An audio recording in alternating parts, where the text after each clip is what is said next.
Começa aqui o Pode Mais Empresas, o podcast focado em gestão, inovação e sustentabilidade. No programa de hoje, nós falaremos sobre investimentos, algo que está 100% dentro da governança e da sustentabilidade, por que não dizer dessa maneira? Quem nos dá o prazer da sua visita hoje é o economista brasileiro que tem um pezinho nos Estados Unidos. É Bruno Corano. Obrigado, Bruno, pela sua presença. Eu que agradeço o convite e a oportunidade, Nelson. Um prazer estar aqui. O Bruno ele é economista, é investidor também e é o head da Corano Capital, sediada em Nova York. Brasileiro conhece bem a economia local e também e sobretudo a norte-americana. Ele administra hoje uma carteira de 2,2 bilhões de dólares. Não é uma tarefa simples, convenhamos, dar rentabilidade para essa turma toda, não é, Bruno? É uma tremenda responsabilidade, né? Cuidar do dinheiro de outra pessoa é algo muito sério e muito importante. A questão de definir importância é um pouco pessoal, mas eu diria, na minha perspectiva, né?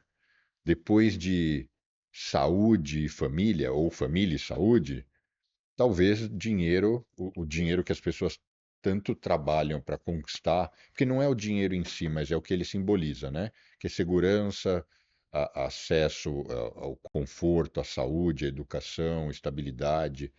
Então, cuidar do dinheiro A responsabilidade é muito é grande, não é? grande. É grande porque o investidor ele deposita em você o que a gente chama de responsabilidade fiduciária, né? Assim, olha, o que você fizer está na sua mão. A sua carteira é formada por pessoas físicas, jurídicas, é mista, como é que é? Só pessoas físicas. Mesmo que às vezes esteja em nome de uma pessoa jurídica, são famílias que, com o passar dos anos, se tornaram minhas clientes. Então, é o que a gente chama de wealth management, né? Que é gerenciar o patrimônio financeiro de investidores. De 2 anos, até 2 anos atrás, eu atendi historicamente nos 20 anos que se passaram, 6 grandes famílias. E aí, consequentemente, uma família às vezes tem Brasileiras, no caso? 70% brasileiros. Algumas famílias com mais membros, As outras com chamadas menos. grandes fortunas? Uma pequena fração, né? Porque o Brasil tem muitas grandes fortunas, né? Então, talvez uma pequena fração disso sejam os meus clientes. E de 2 anos e meio para cá, eu comprei uma Wealth Management a mais aqui no Brasil para que a gente pudesse passar a atender investidores com, sem aquele nível de exigência de, ó, você tem que ter milhões, senão a gente não consegue te atender. Mas ainda assim, a responsabilidade é a mesma, né? Voltando àquela primeira pergunta. Na verdade, eu diria que é até maior, porque um investidor que tem 100 milhões de dólares, se ele perder 5 milhões de dólares ou 10 milhões de dólares, não vai mudar nada a vida dele. Está dentro do É. jogo dele, né? Agora, uma pessoa que tem menos recursos, aquele dinheiro tem ainda mais importância e impacto, né? Então, não que eu atenda clientes com 50 mil reais, mas uma pessoa com 50 mil reais, e se tudo, aquilo é tudo que ela tem, que ela deu muito duro, ela trabalhou muitos anos, aquele dinheiro, na minha opinião, tem que ser ainda melhor cuidado, né? Em última análise, porque tem um impacto muito mais cruel, do que no investidor de 100 milhões. A sua carteira de investimentos, ela é composta por fundos, por ações, por títulos de governo, em que ativos você costuma aplicar ou com os quais você normalmente trabalha? A gente aplica em todos os ativos, né? Então, eu resumiria assim de bate e pronto em renda fixa, títulos, ações e alternativos. E dentro de alternativos tem um mundo de coisas, né? Desde real estate, imobiliário e uma série de outras coisas. Mas é, é, o que determina como é que isso vai ser distribuído, no fundo, é o perfil do investidor e o momento. Então, não é que nós compramos ou a gente investe e faz a gestão de qual classe de ativo for necessária. E até por isso que eu tenho junto comigo outros 8 gestores e especialistas. Pessoas que são ultra especializados em cada uma dessas coisas. Então, eu tenho dois portfolio managers dois gestores que só fazem bonds há mais de 20 anos, não fazem mais nada. Agora, para o Nelson, como vai ser a carteira do Nelson? Aí depende muito de Se tem um perfil agressivo, conservador, expectativa, né? etc. O que que você, o Uhum. que que você pretende? Você se sente bem com volatilidade? Qual o seu momento de vida? Porque uma pessoa com 30 anos, ela ainda tem tempo para, eventualmente, eu vou contar aqui Tem uma tempo para passagem. errar, Tem tempo para a volatilidade bater e ele esperar voltar, né? Então, eu vou contar aqui uma passagem rápida. por Isso é favor. fato, né? É, investidor, na época com 32 anos, e ele insistia muito naquele momento de euforia da bolha da internet, etc. Ele insistia muito que ele queria montar uma posição mais robusta em ativos de tecnologia atrelados e combinando com o índice da Nasdaq. E tem um limite até onde a gente orienta e onde, em última análise, a decisão é do cliente. Uma casa de análise, ela enxerga a bolha com antecedência, não Sim, enxerga? sim. Mas enxergar a bolha é uma coisa, porque as pessoas continuam vendo os ativos subindo. Enfim, só para encurtar, a gente montou uma posição para ele, que ainda assim era uma fração da carteira. Como todo mundo sabe, estourou a bolha da internet, veio a crise de 2001, a Nasdaq caiu 87% nos 2, 3 anos seguintes somados.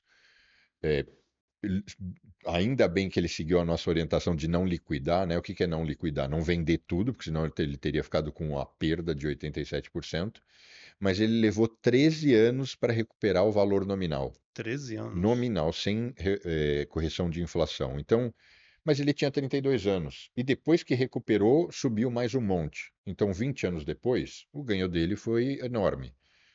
Ele não entrou no melhor momento? Sem dúvida não. Mas ainda assim, ok, deu tudo. Não perdeu dinheiro. Não, nem um pouco, mas porque ele teve tempo para esperar. Agora, e se ele tivesse 65 anos e a bolsa tivesse tido esse drawdown e ele falasse, agora eu preciso liquidar porque agora eu quero usar o dinheiro, agora eu quero curtir, eu quero comprar uma casa de Campo Nova. O seu dinheiro, o seu US$ 1 milhão que você tinha ontem, pouco tempo depois, agora sobraram só 130 mil. A pessoa tem que ter muito estômago para passar por isso. Então, o que determina a composição da carteira é uma combinação do perfil do investidor, o que ele espera, quantos anos ele tem, qual é a renda, quais os planos. Já tem filhos, não tem filhos, tem casa própria, tem muitas casas, não O tem. investidor mais velho, ele precisa de mais liquidez? O investidor, vamos dividir assim. É que hoje em dia eu tenho que tomar cuidado com as palavras, né? O investidor muito velho, não é questão dele. Eu diria que indiretamente é liquidez, mas ele não pode estar exposto à volatilidade. Porque se os ativos caírem muito, talvez não dê tempo deles retornarem, porque ele vai Há ter tempo morrido. hábil, né? Porque ele vai ter ou morrido, ou vai estar ainda mais velho ainda, ou ele vai ter desejado fazer uso do dinheiro que ele guardou, seja para gastar com os filhos, netos, não Enfim, importa. E aí aquele ativo vai estar desvalorizado. Então, vamos dizer assim, se começa com muita agressividade, que o mercado usa algumas expressões que eu estranho um pouco, né? Mas enfim, começa mais agressivo quando é jovem e vai se tornando mais conservador conforme a idade avança. isso é uma prática usual. É uma prática usual. Não, não só minha, né? Vamos dizer, está nos livros de bom comportamento, de boa gestão. Você trabalha, o seu escritório é em Nova York. Exato. Então você trabalha muito com as bolsas de Nova York, T- ou praticamente o tempo todo. É, Além das bolsas de Nova York, que outros mercados a Corano Capital frequenta, digamos assim?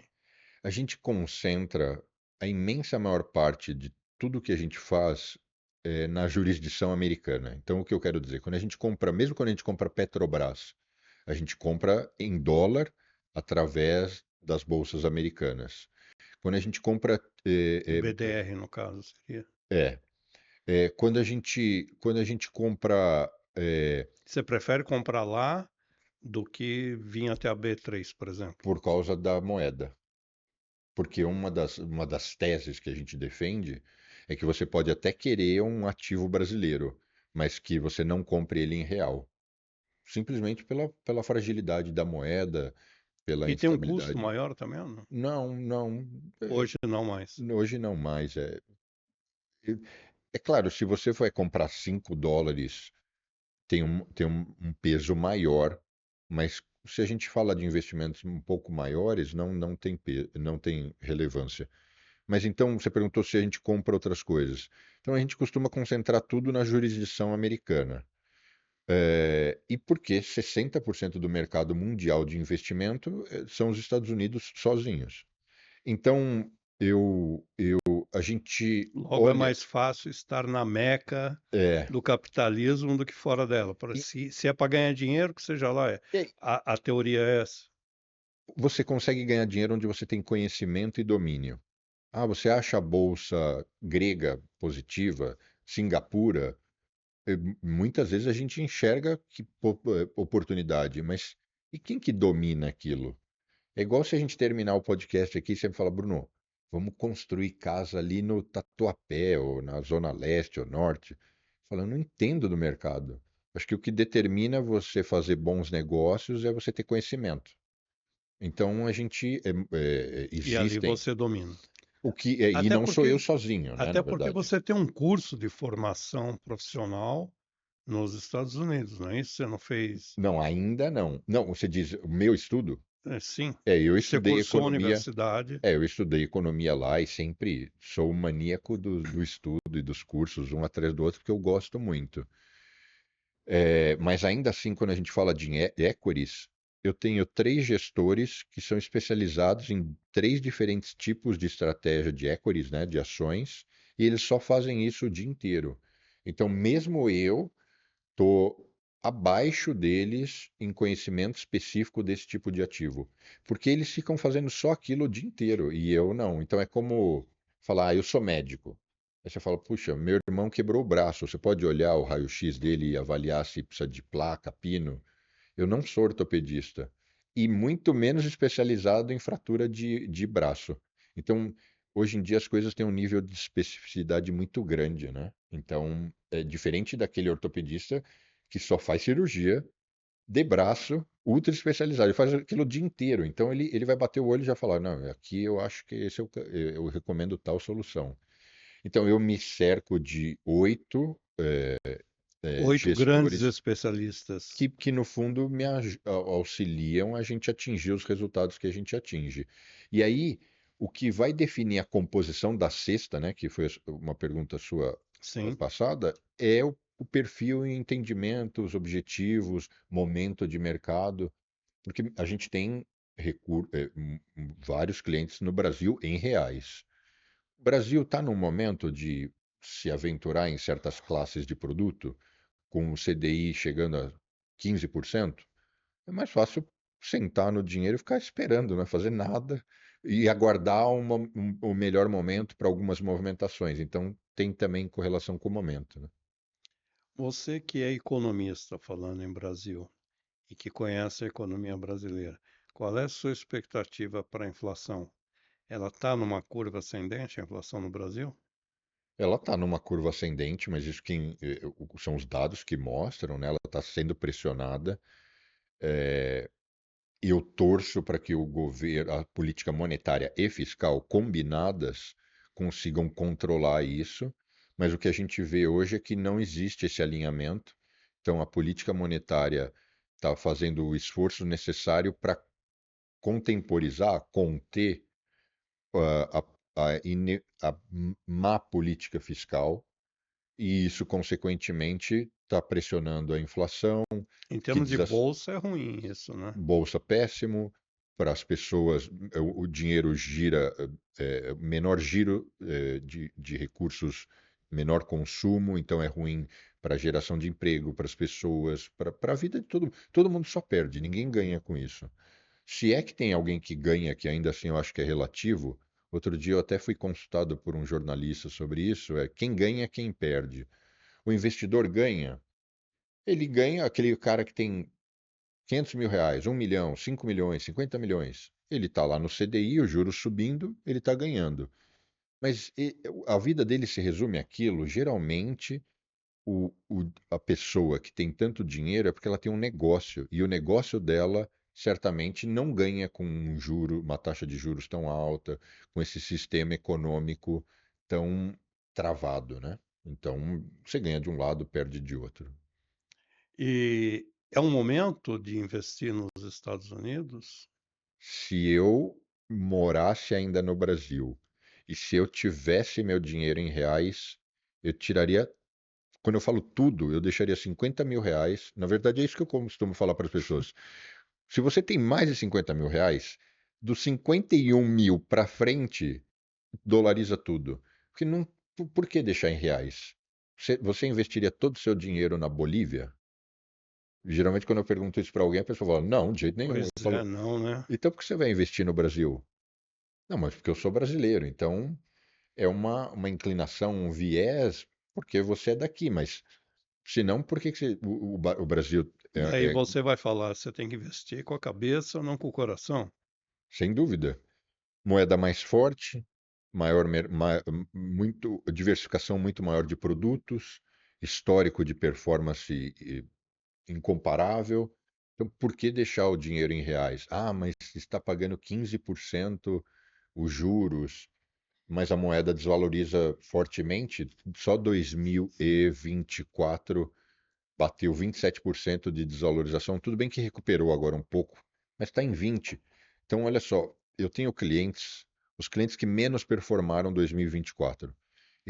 Tudo bem que o mercado foi muito próspero, mas eles ganharam 17% em dólar, os que menos rentabilizaram 17% em 24 agora. em 24, em dólar. Mais os 20% que o real desvalorizou, ele desvalorizou 27, mas ele voltou a se apreciar, né? O real frente ao dólar. Então, hoje, no dia aqui que a gente está gravando, acho que está em 19,40, 20. Mas, enfim, olhando em reais, a pessoa teve um ganho de 37% no ano, fora a proteção do dólar, e etc, etc. Então, assim, não faz o menor sentido, né? Além da segurança, além de que é muito comum, quem tem um pouco mais de recurso geralmente é empresário. A legislação no Brasil, dependendo dos problemas que você tem na sua empresa, ela vai lá e devassa a sua vida, né? Não existe limitação ou distinção entre a pessoa jurídica e a física. Então, Há um momento em que uma engole a outra e acabou, né? para quem está assistindo é empresário, você tem uma empresa, aí você recebeu uma ação trabalhista, você perdeu a ação, a empresa não tem dinheiro para pagar, vão desconstituir a pessoa jurídica e vão na física. Ou você tem que ter limpado tudo, todos os imóveis e recursos da sua conta, ou vão penhorar os seus imóveis, carro ou conta bancária. Ah, não, meu dinheiro está no Bank of America nos Estados Unidos e eu tenho aqui um cartão de crédito e acabei de almoçar e vou comprar um presente para minha filha e esse dinheiro não é alcançável, né? Então acaba que também é uma blindagem. E geralmente quem tem recursos não está livre de problemas, seja Falando, empresário ou pessoa física. falando em dinheiro não rastreável, digamos assim, você trabalha com criptoativos? Não. Alguns pouquíssimos clientes fazem questão de ter criptomoedas, mas eu nunca recomendo. Não tenho absolutamente nada contra, mas a minha visão é o seguinte: criptoativos são produtos financeiros classificados como especulativos. Você pode ganhar dinheiro especulando? Muito, mas você tem que ter conhecimento, estar adaptado, entender o que você está fazendo, porque especulação é quase rolar os dados, né? Você pode ganhar dinheiro indo no cassino? Pode. Então é quase Mas o nessa risco é muito perspectiva. grande, é isso? É grande, é desnecessário. É, eu diria que não é melhor você ganhar 10% ao ano de forma consistente do que você querer dar uma pancada. Mas o Bitcoin subiu 5.000%. Ok, mas quanto do seu patrimônio você hoje estaria disposto a pôr no Bitcoin, que pode ir para zero, ele pode virar pó, como ele também pode subir. Ah, do meu patrimônio eu topo pôr só 3%, 4, 5. Mesmo que ele venha a subir 5.000%, quanto vai dar isso em número absoluto? Não vai mudar a sua vida, né? Vale o risco. Vamos a um rápido intervalo e no segundo bloco continuaremos nossa aula sobre investimentos com Bruno Mucorano. Até já. Empresário, chegou a hora de você publicar o balanço de sua empresa e manter a boa governança corporativa. Consulte a sua agência para veiculação no jornal Empresas e Negócios.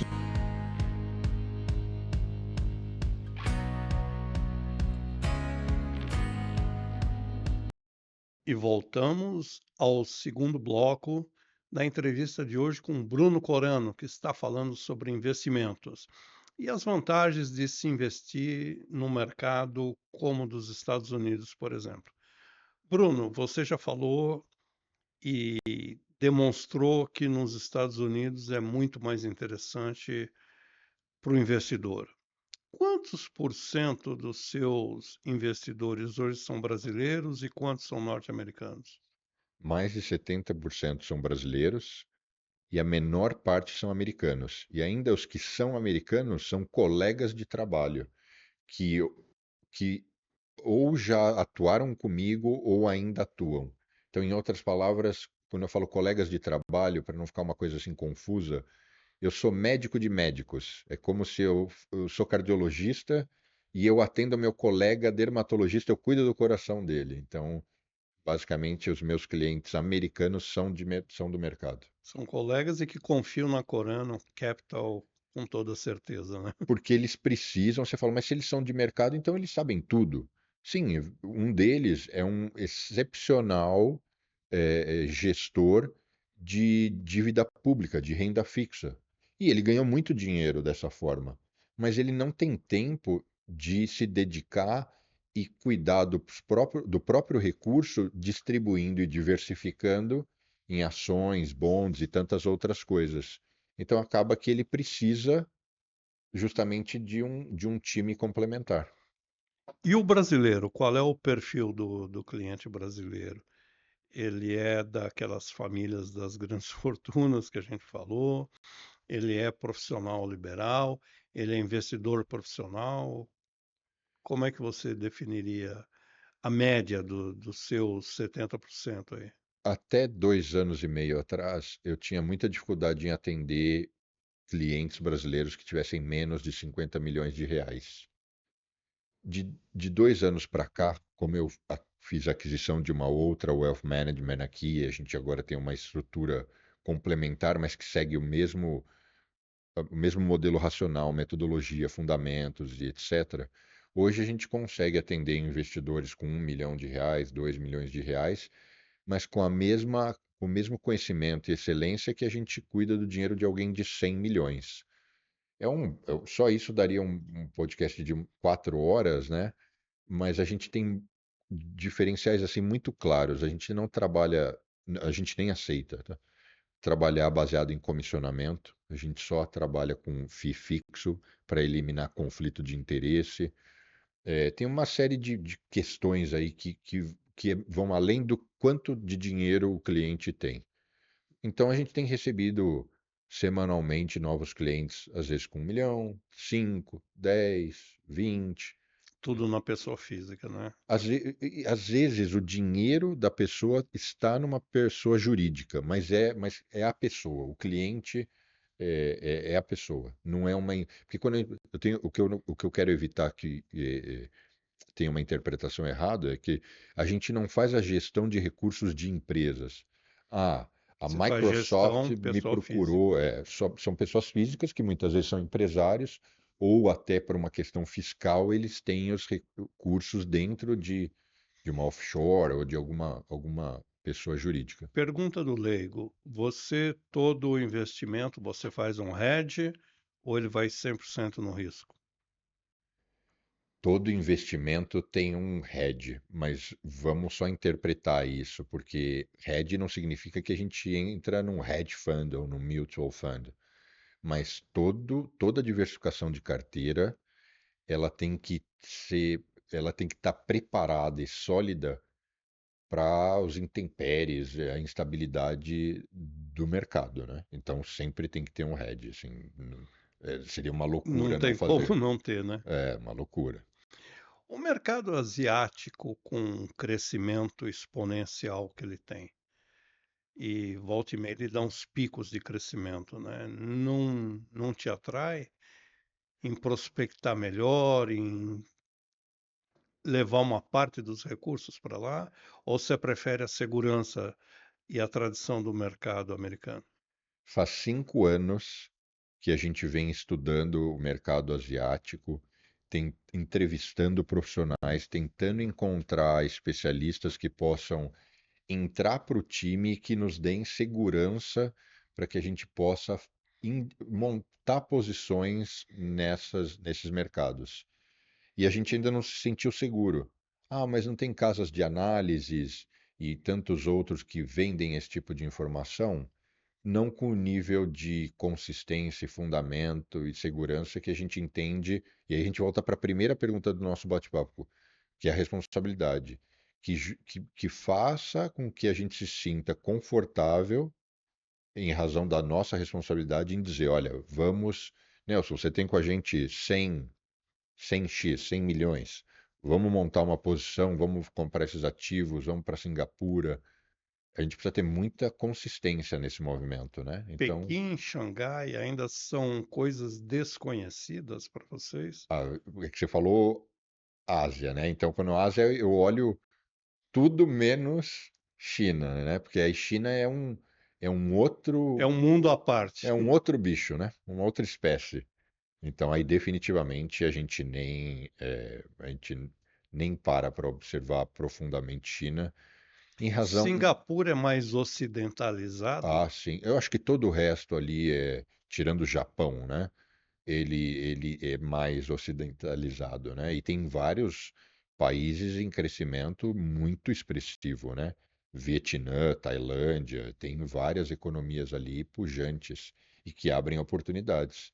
E E aí é um momento de atratividade, não é? isso. Esse crescimento pujante, ele chama o investidor, não chama? Então, e aí tem fundos de, por exemplo, private equity que entram especialmente nesses mercados e que vêm entregando bom resultado. mas, mas, mas com muito pouco tempo de existência. Então é diferente de você pegar um gestor que há 20 anos entrega de forma consistente resultado e pegar um private equity que está surfando essa onda e que há 3 anos está indo A bem. base de comparação é pequena ainda, né? Então é delicado, precisa ter conhecimento. A gente ainda não sente, a gente ainda não domina esse mercado para fazer grandes incursões. Ou seja, você gosta de trabalhar com 100% de confiabilidade, é isso? Não é confiabilidade, é pelo menos saber onde está pisando. Então, eu sei de todos os problemas possíveis que eu posso enfrentar, eu conheço a legislação, eu conheço a dinâmica, eu conheço tudo que vai eh, interferir nas minhas projeções e estimativas. Quando a gente sai muito do mercado que você está habituado, eu dei a comparação do mercado imobiliário porque brasileiro adora investir em tijolo, né? Sim. E aí muita gente fala, mas é bom comprar uma casa porque meu tio ganhou dinheiro assim. Se você souber que você está comprando muito bem, porque você conhece muito bem aquela região e porque você sabe que vai chegar um metrô, porque tal coisa vai acontecer, é um conhecimento que nem todos têm. Então, ok, faça, mas se você não tem tamanho conhecimento, fica difícil. Então, essa é a comparação, né? A gente não tem esse profundo conhecimento de outros mercados. Aí, e só para complementar, as maiores empresas, mesmo asiáticas, elas estão listadas em Nova York, né? Mesmo empresas brasileiras, Nubank está listado onde? XP, e a lista é enorme, né? Sim, sim. Elas estão listadas A em Nova própria York. Vale e Petrobras, eles vendem mais em Nova York do que Sim, no JBS Brasil, está né? agora querendo fazer uma abertura dupla, né? Enfim, mas eu dei o exemplo da Nubank porque ela é cotada, listada só lá fora, Só lá né? fora. Aham. Então, então você pega, mas quem investir no Brasil? Mas tem excelentes ativos brasileiros que no fundo são tradeados nos Estados Unidos. É a mesma coisa com empresas asiáticas, etc. Quais são os setores que estão melhor na foto aí? O que que você identificaria aí? Olha como a pergunta é boa e a resposta vai soar estranha. Tudo que está muito baixo e está indo muito mal. Então a gente tem um portfólio extenso de ativos que se desvalorizou muito desde o início da pandemia, ainda não recuperaram valor ou recuperaram um pouco e voltaram a depreciar. Então, esses ativos são bons e estão baratos para serem comprados agora num momento de baixa. Mas o problema é que muitos deles seguem caindo. Então, você entender o momento certo de entrar e até quanto mais pode cair, é isso que gera o desconforto. Mas certamente é olhar para esses ativos, né? É isso que a gente faz o dia inteiro. Não necessariamente identificando setores. Não porque envolve vários setores. E se a gente for falar de um setor ou outro, os setores que a gente vê, não tem nenhum setor em absoluta baixa, que foi punido agora, né? Na pandemia, sim, mas agora não. O que a gente consegue enxergar são os setores que estão muito alavancados. Aqueles chamados setores defensivos, banco, energia, E, e esses são perenes, né? Esses, são estáveis. pelo próprio modelo de receita, eles nunca sobem significativamente, mas também nunca despencam absurdamente. Esse aí é o bread and butter, né, que a gente chama em inglês, assim, é o pão com manteiga, né, é o básico. Quando a gente monta carteiras de dividendos para investidores que gostam, aí sim é muito composto por empresas de energia, a gente chama de utilities, né, que empresas de telecomunicação, de energia, energia elétrica, tem aquela geração de caixa recorrente, tudo muito estável. Então, esse mercado é sempre, não que ele não caia, né? Mas ele sempre cai menos, volta mais rápido, é mais estável. As companhias automotivas que têm capital aberto, elas são atrativas? Ou esse mercado está muito volátil? Algumas indústrias a gente nem acompanha, uma delas é a indústria automobilística. A gente não olha para ela, porque a gente entende, assim como a aviação Ela dá muito aérea, susto, é isso? é um setor que exige um conhecimento particular, eh, tem altos e baixos, muito sensível à economia, ao crédito. Então a gente não acompanha entre várias outras indústrias, companhias aéreas, montadoras de veículos, não são setores, e até porque não dá para acompanhar tudo, né? Então a gente está voltado para outras áreas. As aéreas, volta e meia, tem quebradeira aí no, no No, mercado, né? no Brasil nem se fala, né? No Brasil é sempre surge para Não saber. só no Brasil, né? Não só no Brasil. Aqui no Brasil, comparado aos Estados Unidos, aqui quebra-se mais rápido, né? Com mais frequência. Sim. Mas mesmo lá, as companhias aéreas, toda hora tem uma dor de barriga, né? Quando eu falo toda hora, em ciclos de 10 a 15 anos, Se não é uma sempre dá. americana, é uma alemã, é uma É, suíça e por aí vai, né? sempre elas têm problema. Por quê? Negócio de altíssimo volume, margem baixa, sensível ao petróleo e a outros custos, alguma coisa dá uma desajustada, entra em operação negativa de bilhões, né? Comprar título do governo norte-americano é um bom negócio ainda? Para quem? Em qual situação? Mas eu diria que para a maioria das pessoas, sim. Ele ainda é um bom negócio, porque ainda está pagando mais de 4% e com a perspectiva, mas os juros americano pode subir. E isso faria com que esses títulos se tornem um mau investimento, considerando, né, que a inflação pode pressionar a taxa de juros, etc. Mas no médio e longo prazo, a economia americana, como qualquer outra economia, vai desaquecer em algum momento. E quando ela sofrer recessão ou correção ou desaquecimento, os juros vai ser derrubado e esses títulos hoje ainda sendo comprados a mais de 4% vão se apreciar. Então, na marcação ao mercado, pode dar um excelente retorno. A propósito, já tem gente falando que a recessão está chegando lá em Washington, né? Está no É, caminho, já pegou a estrada, né? a gente já, tecnicamente, a gente já tem setores em recessão já há mais de 3 anos. É que a pandemia criou uma dinâmica única, jamais vista. Algumas áreas estão prosperando e outras afundaram. Porque geralmente, quando vem uma crise econômica, todo mundo corrige, Arrefece, mais né? ou menos, mas está ruim para todo mundo. A pandemia fez com que empresas como as de tecnologia, mas mesmo a Amazon e tantas outras, explodissem de valor e vendessem como nunca, e outras empresas como redes hoteleiras, restaurantes, enfim, serviços em geral, tirando os serviços básicos, né, como saúde, algumas coisas de alimentação, colapsaram, né? Então, e aí veio um estímulo monetário gigante e aí causou uma distorção ainda maior. Bruno, me dê um exemplo. Na época da pandemia nunca se vendeu tanto colchão na história. E agora os números de venda de colchões nos Estados Unidos está semelhante ao que se vendia em 2008. Ou seja, mostra o quanto se gerou um pico de consumo de produtos que têm um ciclo de vida longo e agora isso está punindo esses produtores. E aí isso faz com que o valor dessas empresas esteja muito baixo, que foi o que você me perguntou anteriormente. Tem coisa boa? Tem um monte de coisa que está Sempre tem, na né? bacia das almas, né? Vamos falar um pouquinho de era Trump. O homem chegou e está botando todo mundo para dançar, né?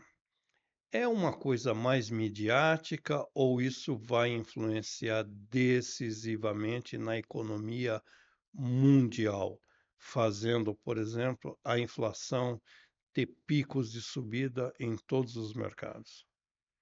Essa é a pergunta de trilhões de dólares. A minha opinião é que não é só midiático, ele de fato, pelo poder, né, concentrado ali nos Estados Unidos, ele tem a capacidade de conseguir criar esse desequilíbrio, esse tumulto todo. Então a gente ainda não sabe exatamente, até porque ele fala uma coisa, ele volta atrás, ele define uma tarifação, aí ele desiste. No primeiro mandato, inúmeras tarifações, depois de 4 meses ele revogou. Então a gente não sabe bem o que vai acontecer. É por isso que é tão difícil conseguir fazer uma leitura. Eu cheguei no Brasil hoje pela manhã e a semana passada eu tive longas reuniões de comitê justamente para debater isso. A gente vem formando uma opinião de que pelo menos a questão das tarifas tem um aspecto midiático e que vai por si só, daqui a pouco vai se esvaziar esse tema e que as coisas devem se Em algum acalmar. momento o impacto vai ser absorvido, é O isso? impacto da informação e o impacto financeiro. É, o da informação, certamente, e o impacto financeiro, caso comece a ser ruim, ele vai voltar atrás, ele vai revogar, se começar a pressionar a inflação, isso que ele falou essa semana. Vou taxar os carros importados, não estou nem aí se o preço do carro subir. Só que se essas coisas começarem a puxar a inflação e começarem a atrapalhar a economia, ele vai. Ele vai ter que voltar É, atrás. é nossa leitura, né? Mas certeza ninguém tem. E o mercado investidor acaba ficando com o coração apertado, é isso? Porque o pessoal costuma dizer: me diga o que vai acontecer. Pode ser a pior notícia, não tem importância. Eu já estou sabendo, já está precificado. O ruim é a inconstância, é a falta de informação, né? Quando você não sabe o que acontece, é o pior cenário, né? Sem dúvida. Por outro lado, a gente ganha justamente na volatilidade, né? É nos momentos de volatilidade e correção que surgem as oportunidades. Então o mercado fica incomodado porque todo dia, ou quase todo dia, um input novo de uma situação nova, de algo que não se esperava e de muito ruído, né? Então isso é o que desconforta, que é o estilo Trump, de conduzir as coisas. Então é saber lidar com isso e ir levando. E respirar e contar até 10, é isso? É colocar um pouco de plano, né? Eu costumo brincar que é igual pane no avião.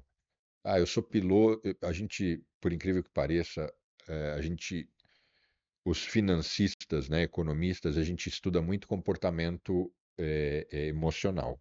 E dentro desse estudo, a aviação é um bom Comportamento de exemplo. manada, né? É, dentro dessa perspectiva, a aviação é um exemplo. Então, assim, decolei, o motor falhou, quebrou, os dois motores pararam. Não tem pânico. Procedimento manual, tem que fazer isso, isso, isso.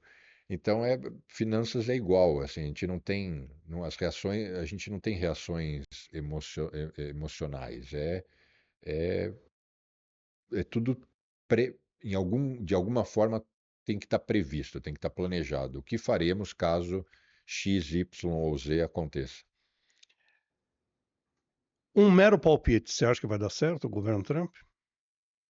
Eu acho que os Estados Unidos vai sobreviver ao governo Trump, no sentido de, ah, mas a democracia, não vai acontecer nada, daqui 4 anos ele vai embora e acabou e não pode se reeleger. Ele vai provocar uma guerra mundial. Não vai, ele não é louco nesse nível. E ele vai conseguir afundar o país? Também não consegue. Não, não é nem que ele não consegue. Logicamente, eu não acredito que ele queira, lógico, certamente ele não quer, mas eu acho que não, a máquina é mais, ela é mais resistente do que parece. Ela está preparada para esses trancos. É, não tem jeito, é muito dinheiro circulando, muito conhecimento, muito know-how, muita patente, muito domínio de diversas indústrias. É, Aqui a gente vai exibir esse podcast em qual ferramenta? Ah, o seu celular é de que marca? Hoje quase tudo passa, né, por domínio econômico de empresas que são americanas. Então, ok, as coisas podem chacoalhar 2, 3 anos e depois volta. Essa é a habilidade de se viver, né? Saber lidar com momentos de maior desconforto e menor. Excelente, Bruno. Muito obrigado pela entrevista, muito obrigado pelo seu tempo, pelo seu conhecimento e esclarecimento. Eu que agradeço e vou estar sempre à disposição. Falamos com Bruno Corano, da Corano Capital, dando uma aula de como ficar frio e sem perder todos os cabelos de uma única vez. Obrigado novamente, sucesso nos seus negócios e continue com a gente, porque tem mais podcast por aí.